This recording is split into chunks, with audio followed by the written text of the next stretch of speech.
하나님의 말씀은 에베소서 4장 1절입니다.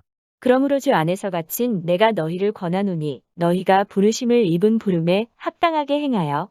이 시간에는 소명을 찾는 과정이라는 제목으로 말씀을 묵상하겠습니다.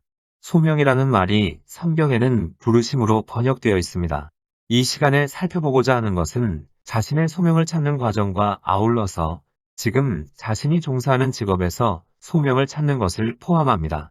예를 들어 작물을 재배하는 사람이 지금까지는 막연히 돈만을 벌기 위해 일해왔다면 이 시간을 통해 작물을 재배하는 것에서 소명을 발견하는 것입니다.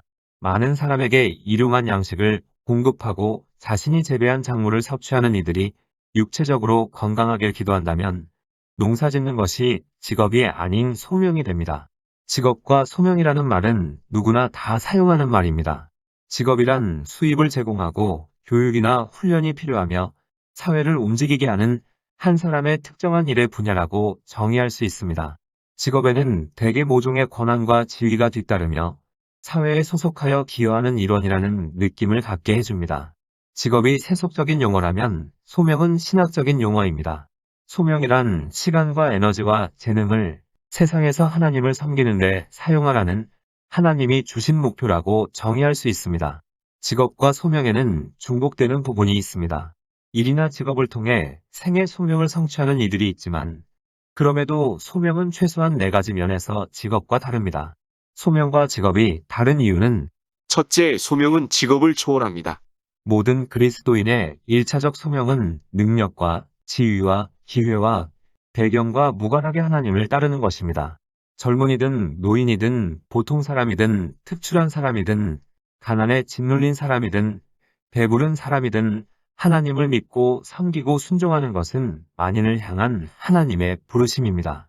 소명과 직업이 다른 이유는 둘째, 소명이 직업으로 격화돼서는 안 되지만 소명에는 종종 직업이 사용됩니다. 예를 들어 예수를 믿는 초등학교 교사가 학생들을 가르치는 것은 직업이지만 학생과 학교와 동료 교사들을 위해 기도하는 것은 소명입니다. 가정주부가 밥하고 빨래하고 청소하는 것은 직업이지만 남편을 위해 기도하고 아이들을 말씀으로 잘 양육하는 것은 소명입니다. 소명과 직업이 다른 이유는 셋째, 소명은 전통적인 직업이 가지 못하는 곳으로 우리를 보낼 수 있습니다. 예를 들어 직업은 없지만 많은 아이를 입양하여 키우는 여인이 있다면 이 여인은 많은 아이의 어머니로서 자신의 소명을 이루고 있는 것입니다. 소명과 직업이 다른 이유는 넷째, 대부분의 그리스도인에게 있어 소명은 단수가 아닌 복수입니다. 가정의 가장이면서 남편이요 아버지이며 직장인이나 사업가이고 장로이며 또한 이웃이기도 합니다. 우리가 받은 소명은 대부분 이처럼 복합적이기 때문에 이러한 다양한 소명의 충돌을 일으킬 때 단순성과 균형과 유연성을 염두에 두면서 모든 소명을 지혜롭게 감당하는 법을 터득해야 합니다. 여기에서 단순성이란 가장 중요한 한 가지, 분명 없이 주를 섬기는 것입니다. 균형이란 적절한 우선순위를 정하는 것으로 가장 시급한 일이 아니라 가장 중요한 일을 택하는 것, 자신이 가장 전념하는 것 중심으로 삶을 재편하는 것입니다. 유연성이란 길 가다 부딪히는 뜻밖의 일들에 적절히 반응하는 것입니다. 일상적 직업의 맥락에서 우리의 삶과 경험을 되돌아보면 차례대로 걸쳐온 직업은 몇 가지이지만 우리의 소명은 하나임을 알 수 있습니다. 동시에 그 소명을 수행하는 과정에서 우리가 취해야 했던 역할이 여러 가지였다는 것도 알 수 있습니다. 인생의 소명을 이룰 때 우리는 하나님의 뜻을 행하는 것입니다. 그 소명은 지문처럼 자신만의 독특한 것입니다. 소명은 자신의 기질과 재능과 인생 경험 등에서 자랍니다. 소명이란 우리 존재의 일부여 하나님이 우리 안에 심어두신 것의 일부여 하나님의 뜻을 따라 그 나라를 섬기는 방식의 일부입니다. 자신의 소명을 찾기도 해야 하지만 소명이 이미 우리 정체의 한 부분으로 우리 안에 있다는 사실도 깨달아야 합니다. 한 번 씨를 뿌리면 해마다 살아나 꽃을 피우는 간연생 식물처럼 소명은 우리 안에서 발견되어 표출되기를 기다리고 있는 것입니다. 우리를 구체적 직무의 형태로 부르시는 분은 하나님이시기 때문에 모든 소명은 세상의 유력자들과 명사들이 어떻게 생각하든 그 자체로 존엄성과 목적을 지니고 있습니다. 하나님이 모든 개개인의 어깨에 각자의 과제를 지워주셨다는 것을 확신할 때 모든 사람은 저마다 자신의 삶의 영역에서 더 많은 인내심을 발휘할 수 있고 도중에 부딪히는 어려움과 고민과 난관과 불안을 이겨낼 수 있습니다. 하나님의 눈에 진정 귀하고 극히 중요해 보이지 않을 만큼 천하고 더러운 일이란 없으며 소명을 따라 살 때 우리는 그 사실에서 유일한 위안을 얻을 수 있습니다. 그러나 직업과 소명은 서로 관련은 있지만 같지는 않습니다. 직업에는 세 가지 문제가 있습니다. 직업과 소명은 서로 관련은 있지만 같지 않는 이유는 첫째, 모든 소명이 다 구체적 직업을 통해 실현되는 것은 아닙니다. 때로 사람들은 자신의 일이 자신의 가장 깊은 관심이나 동기와 별 상관없는데도 먹고 살아야 하기 때문에 일하는 경우가 있습니다. 그래서 보람이나 소명의식을 별로 못 느끼는 일을 평생 계속하는 사람도 있습니다. 먹여 살릴 가족과 다달이 갚아야 할 돈이 있기 때문입니다. 직업과 소명은 서로 관련은 있지만 같지 않는 이유는 둘째, 때로는 직업이 소명의 발견이나 추구를 방해할 수 있습니다. 직업을 통해 사람들은 전체 사회의 필요보다는 자기 자신이나 소속 단체의 이익을 꾀하는 가치 기준에 매달리게 될 수 있기 때문입니다. 직업과 소명은 서로 관련은 있지만 같지 않는 이유는 셋째, 어떤 소명은 공식적인 직업이 될 수 없습니다. 예를 들어 가사와 자녀 양육을 전업으로 하는 주부는 공식적인 직업이 아니라는 이유만으로 문화적으로 인정을 받지 못해왔습니다. 또 자원봉사를 목적으로 은퇴하는 사람 역시 우리 문화는 사람의 가치를 봉사에 대한 헌신이 아니라 직업을 기준으로 평가하기 때문에 찬밥 신세가 됩니다. 또 대부분의 직업에는 엄청난 인프라가 수반되는데 거기서 내세우는 가치관이 언제나 기독교 신앙과 병립되는 것은 아닙니다. 또 직업은 협력보다는 경쟁을, 나눔보다는 소유를, 봉사보다는 권력을, 진실보다는 이념을 강조하는 경우가 비일비재합니다. 그러므로 직업을 갖는 데는 하나님에 대한 우리의 헌신이 전복당할 위험이 도사리고 있습니다. 그리스도인은 물론 불신자도 자신의 재능을 가치 있는 목적을 위해 사용함으로써 간접적으로 하나님을 섬기는 이들이 있습니다. 기독교에 거의 혹은 전혀 관심이 없는 사람도 본인은 자신의 역할과 섬김의 대상을 인식하지 못한다 할지라도 세상에서 얼마든지 하나님의 일에 기여할 수 있습니다. 이사야에서 볼 수 있듯이 이방 왕 고레스도 유대인들을 고국으로 귀환시킴으로써 하나님의 계획에 일조했습니다. 그러므로 신념과 동기가 어떠하든 불신자들도 공동선에 기여할 수 있고 실제로 기여하고 있습니다. 모든 분야의 의사는 환자를 고칠 수 있고 변호사는 정의를 대변할 수 있고 사업가는 유익한 사업을 시작할 수 있고 교사는 학생들을 가르칠 수 있습니다. 하나님은 모든 부류의 사람들을 사용하여 하나님의 목적을 이루시는 것입니다. 소명은 이 땅의 삶에 적용됩니다. 아무리 의도하지 않았을지라도 소명은 하나님이 만드신 세상에 뭔가 긍정적으로 기여함으로써 하나님을 높입니다. 하나님은 지금도 세상을 구원하기 위해 일하시고 언젠가 예수님이 다시 오셔서 이 땅에 그 나라를 세우실 때 세상을 회복하는 것이 하나님의 계획입니다. 이렇듯 소명이란 종교적 직업을 가진 자들만의 몫은 아닙니다. 공사장 인부, 건축가, 재봉사, 예술가, 정보관리, 군장교, 회계사 등 이들의 일이 구체적으로 종교 활동을 지향하는 것은 아니지만 모두 소명이 있습니다. 이 원리는 그리스도인 불신자할 것 없이 의, 진, 선, 미를 창달함으로써 모든 사람에게 적용됩니다. 하나님은 세상을 사랑하십니다. 세상에 있는 사람들만이 아니라 세상 자체도 사랑하십니다. 하나님은 세상을 위해 세상 속에서 유익한 일을 하도록 사람들을 부르심으로써 그 사랑을 표현하십니다. 그리고 그들의 일을 사용하여 하나님의 뜻을 이루어 가십니다. 즉, 미를 창출하고 가난한 이들을 돌보고 의미 있는 일을 제공하고 관계를 회복하고 깨어진 세상을 고치는 것입니다. 이 세상에서 하나님의 일에 기여하는 소명의 자리는 독특합니다. 소명에 있는 이들은 더 높은 목표의식을 갖고 큰 그림을 봅니다. 예를 들면 스포츠용품 가게를 운영하는 것은 직업입니다. 그러나 사람들에게 건강과 재충전을 위해 여가 시간을 잘 활용하도록 도와주는 것은 소명입니다. 중학교에서 아이들을 가르치는 것은 직업입니다. 그러나 인생의 어려운 시기를 지나는 청소년들에게 교육과 지원과 지도를 베푸는 것은 소명입니다. 비서로 일하는 것은 직업입니다. 그러나 사람들에게 불편을 주지 않고 세부 업무가 효과적으로 돌아가도록 사무실을 잘 정리하는 것은 소명입니다. 직업은 사람들이 수입과 권력과 직위와 위신을 생각하게 하지만 소명은 사람들에게 인간의 필요와 도덕적 기준과 전체적 시각을 고려하게 합니다. 인간은 직업으로 규정되지 않으며 소명도 직업으로 정해지지 않습니다.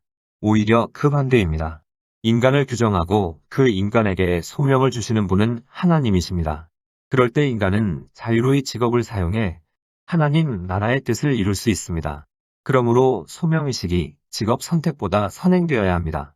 소명을 발견하는 주된 방법은 각자 자신이 어떤 존재가 되도록 창조되었고 재능을 받았는지 생각하는 것입니다. 세상은 내가 하는 일이 본너라고 말하지만 소명은 내가 누구인지를 알아 그 일을 하라고 말합니다. 소명이란 마음의 눈으로 세상을 보는 방식입니다. 똑같은 일을 목격하고도 저마다 보는 것도 다르고 반응하는 방식도 다릅니다.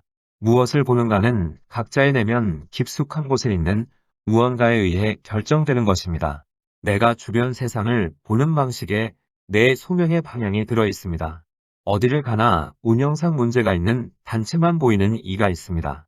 이러한 사람은 그 기관에 들어가 더욱 효율적인 운영 체제로 바꿔놓습니다.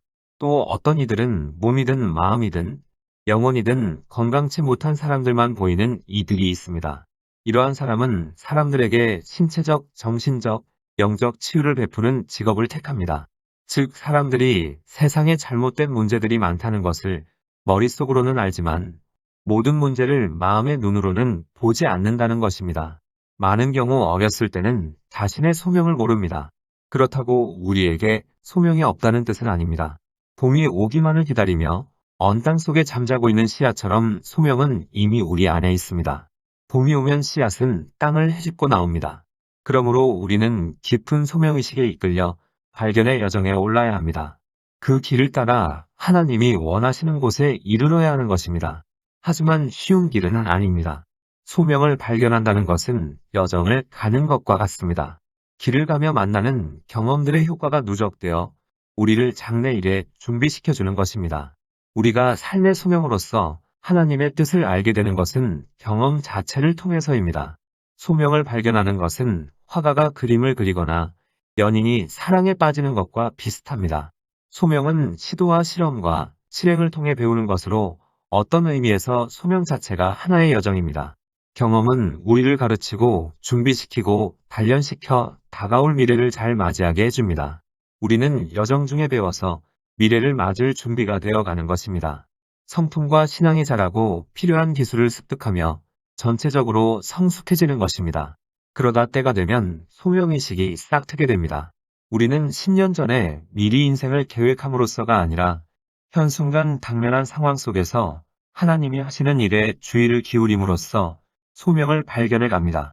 산길을 오르는 등산객에게 점차 경치가 펼쳐지듯 시간이 가면서 우리의 소명의식은 단순하고 자연스럽게 모습을 드러내는 것입니다.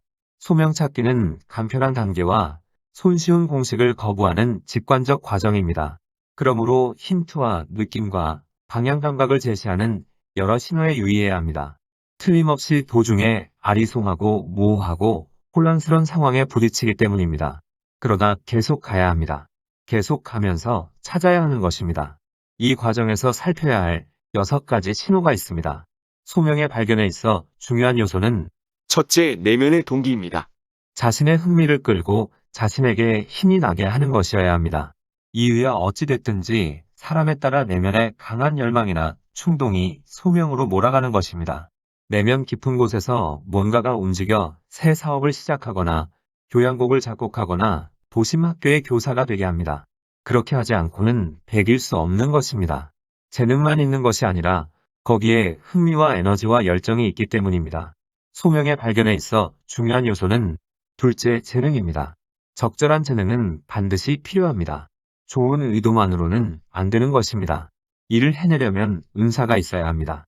그럼에도 내적 동기와 재능의 교차는 복잡한 문제입니다. 평범한 재능에 작곡가 살리에리가 있었습니다.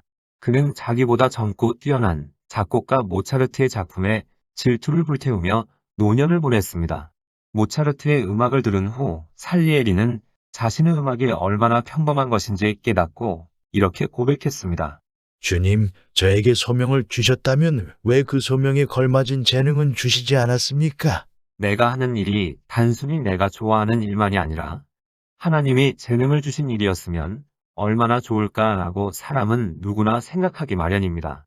적어도 작곡가 살리에리는 자신의 한계를 알았습니다. 그러나 모든 사람이 그러는 것은 아닙니다. 전문음악인 성악가 합창단 지도자였던 어느 목사 사모님이 이런 말을 했습니다. 합창단에는 언제나 목소리는 따라주지 않는데 자신이 하나님께 성악가로 부름받았다는 사람들이 있다는 것입니다. 그때마다 이런 말을 했다고 합니다. 하나님이 부르신다면 마땅히 그 일에 필요한 재능도 주십니다. 우리가 하고 싶어 하는 일이 꼭 우리가 잘할 수 있는 일은 아닙니다. 재능이 없기 때문입니다. 이 사실을 깨닫는 것은 가슴 아픈 일입니다. 이 교훈을 깨닫지 못할 때 우리는 그냥 놓아두는 편이 더 좋은 일들에 매달리는 우를 범하게 됩니다. 물론 재능만으로는 안 됩니다. 재능이 소명의 단서는 되지만 소명의 필수 조건은 아니기 때문입니다. 우선 자신의 재능을 다 사용할 수 없는 사람들이 있습니다. 운동선수 중에는 여러 경기에 프로로 뛸 수 있는 이들이 있습니다. 그러나 경쟁의 혹독한 기준 때문에 하나로 만족하는 것입니다. 학생들 중에도 마음만 먹으면 어느 전공이든 통달할 수 있는 이들이 있습니다. 시간이 그것을 허용하지 않을 뿐입니다. 반면 능력은 보통 수준인데 자기 분야에서 두각을 나타내는 사람들도 있습니다. 예를 들어 농구 선수 중에 키가 작음에도 불구하고 팀의 중요한 역할을 하는 이들이 있습니다. 평범한 재능의 한계를 스포츠 달인이 됨으로써 극복한 것입니다. 성경에서도 똑같은 현상을 볼 수 있습니다. 고린도전서 2장 1절로 5절과 고린도후서 10장 10절로 11절을 보면 바울은 자신의 언변이 사명을 감당하기에 부족하며 교인들과 함께 있으면 말할 때에도 자기 모습이 보잘것없다고 고백합니다. 그러나 바울은 끈기 있고 뜻이 굳은 사람이었습니다. 다른 모든 사도보다 열심히 일하며 갖가지 고난을 견디며 포기하지 않았습니다. 소명의 발견에 있어 중요한 요소는 셋째, 삶의 경험입니다. 우리에게 일어나는 일이 우리를 소명으로 떠미는 경우도 있습니다. 남편을 잃은 과부가 호스피스로 일하는 경우가 있고 중학교를 죽도록 싫어했던 대학생이 중학교에서 훌륭하고 인기 있는 상담사가 되는 경우가 있고 수년간 구타당하며 산 여인이 구타당하는 여자들을 위한 클리닉을 개설하는 경우가 있고 미지근한 교회에서 자란 사람이 훌륭한 전도자가 된 경우 등 매 경우마다 인생 경험이 생의 소명을 일깨워주는 것입니다. 때로 적시에 찾아오는 사소한 경험이 도화선이 되는 경우도 있습니다. 당시에는 지극히 평범해 보이는 하나의 사건이 어마어마한 결과를 몰고 올 수 있는 것입니다. 또 고난의 경험도 비슷한 영향을 줄 수 있습니다. 예를 들어 감옥의 고생을 계기로 작가의 길에 들어섰거나 다른 식으로는 얻지 못할 깨달음을 얻는 이들이 있습니다. 감옥은 그들을 격리시켜 창의성을 자극하고 인생관을 넓혀준 장소가 되었던 것입니다. 존 버년이 철로역정을 저술한 것은 기국교도 신앙 때문에 12년간 감옥에 갇혀 있을 때였습니다. 그의 작품에는 유혹과 고난에 대한 심오한 통찰이 담겨 있습니다. 감옥 생활의 경험이 인간의 죄의 깊이를 인식하고 하나님의 구원 계획의 경위를 묘사하는데 도움이 됐던 것입니다. 도스토옙스키가 자신의 인생 철학을 다듬고 여러 이야기와 소설의 줄거리를 구상한 것도 몇 년간 시베리아 수용소에 있을 때였습니다. 그의 고난은 하나의 음성이 되었던 것입니다. 인생의 가장 심오한 질문들을 묻고 답해야 한다는 부름의 음성이었습니다. 감옥 생활이 있었든 없었든 도스토옙스키는 작가가 되었을 것입니다. 그러나 동일한 통찰과 힘으로 글을 쓰지는 못했을 것입니다. 소명의 발견에 있어 중요한 요소는 넷째, 환경과 기회입니다. 하나님이 환경을 통해 우리를 인도하실 수 있으며 실제로 그렇게 하십니다. 하나님이 환경을 사용하여 우리를 올바른 방향으로 이끌어 가신다는 것은 정상적인 믿음의 가정입니다. 기회란 열린 문으로 찾아옵니다. 이런 일은 얼마든지 많이 있습니다. 사도 바울은 자신에게 주어진 기회나 자신이 기도로 구하던 기회를 가리켜 열린 문이라고 표현했습니다. 과거에는 닫혀있던 곳에서 복음을 전할 수 있는 기회였던 것입니다. 감옥 같은 엉뚱하고 불쾌한 곳도 바울에게는 사도의 소명을 다할 수 있는 열린 문이 되었습니다. 거기서는 바울은 신자들에게 도전을 주며 감옥의 이방인 간수들에게 복음을 전했습니다. 그러나 바울의 열린 문 중에는 사상 초유의 기회가 된 것도 있었습니다. 바울은 회심 후 한동안 대중의 시선에서 사라진 적이 있었습니다. 소위 침묵의 시절이었습니다. 길리기아에 있을 때 바울은 바나바로부터 수리아 안디옥에서 함께 사역하자는 초청을 받았습니다. 그것은 주로 이방인들로 구성된 교회였습니다. 바울은 안디옥에 가서 그 교회 지도자로 열심히 일했습니다. 바울과 바나바는 결국 유대인들뿐 아니라 이방인들을 위한 교회 개척의 소명을 받은 것도 바로 그곳이었습니다. 또 기회란 베푸는 자의 호의에서 비롯될 수도 있습니다. 자신은 별 흥미도 느끼지도 못하고 관심도 없는데 누군가가 폭넓은 인맥을 활용하여 새 출발의 기회를 만들어주는 경우입니다. 또 어떤 기회는 우연처럼 보이기도 합니다. 장 칼뱅은 1536년 스트라스부르에 가던 길에 예기치 못한 상황으로 인해 어쩔 수 없이 제네바 쪽으로 우회하게 되었습니다. 이때 윌리엄 파렐이 장 칼뱅이 머무는 호텔로 찾아와 제네바에 남아 세교의 사역을 도와달라고 부탁했습니다. 천성이 얌전한 칼뱅은 그 일에는 관여하고 싶지 않아 파렐의 부탁을 거절했습니다. 그러자 파렐은 만일 칼뱅이 제네바에 남아 도와주지 않는다면 하나님이 당신을 정죄하실 것이라고 말했습니다. 결국 칼뱅은 추방당했던 3년을 제외하고는 죽을 때까지 제네바를 떠나지 않았고 대규모 회중을 상대로 목회하면서 수천 회에 달하는 설교를 했고 많은 책들을 집필했습니다. 우연 같은 한 번의 우회와 파렐과의 짧은 만남에서 비롯된 것입니다. 이렇듯 열린 문은 우리의 소명의 단서가 될 수 있지만 닫힌 문도 마찬가지입니다. 하나의 소명을 선택할 때 우리는 다른 가능한 소명들을 제외시킵니다. 선택을 하려면 좋아 보일 수 있는 다른 대안들을 제외시킬 수밖에 없는 것입니다.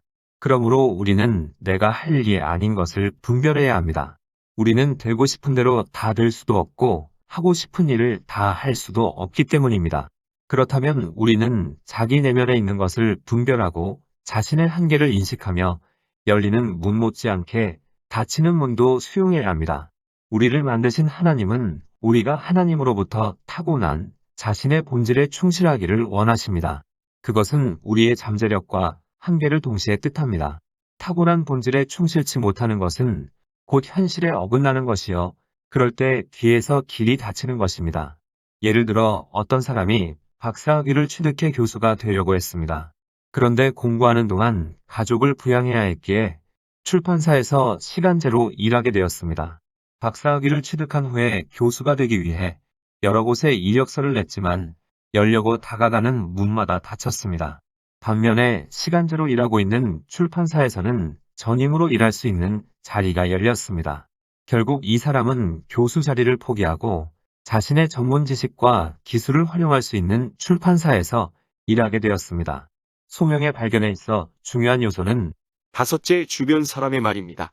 우리의 은사를 평가하고 꿈을 들어주고 사고의 도전을 던져주고 계획을 격려하거나 말릴 수 있는 만큼 우리를 잘 아는 사람은 가족, 친구 등 주변 사람들입니다.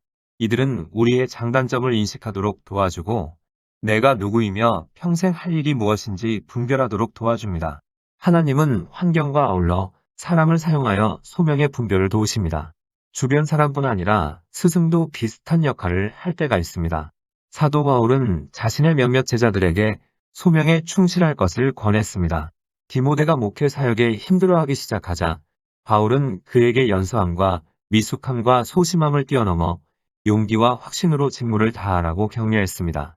디모데전서 4장 12절로 15절에 누구든지 내 연소함을 업신여기지 못하게 하고 오직 말과 행실과 사랑과 믿음과 정절에 대하여 믿는 자에게 본이 되어 내가 이를 때까지 읽는 것과 권하는 것과 가르치는 것에 창념하라. 내 속에 있는 은사 곧 장로의 회에서 안수받을 때에 예언으로 말미암아 받은 것을 조심 없이 말며 이 모든 일에 전심전력하여 너의 진보를 모든 사람에게 나타나게 하라. 소명의 발견에 있어 중요한 요소는 여섯째, 마음의 기쁨입니다. 자신이 가장 하고 싶지 않은 일을 찾는 것을 소명의 발견으로 잘못 생각하는 사람이 있습니다. 비참함이 소명의 유일무이하고 정황무한 표징이라고 생각하는 것입니다. 그러나 이러한 입장은 위험합니다. 왜냐하면 하나님은 우리가 기쁘게 살기 원하시기 때문입니다. 하나님은 기쁜 마음으로 하나님을 섬기도록 부르십니다.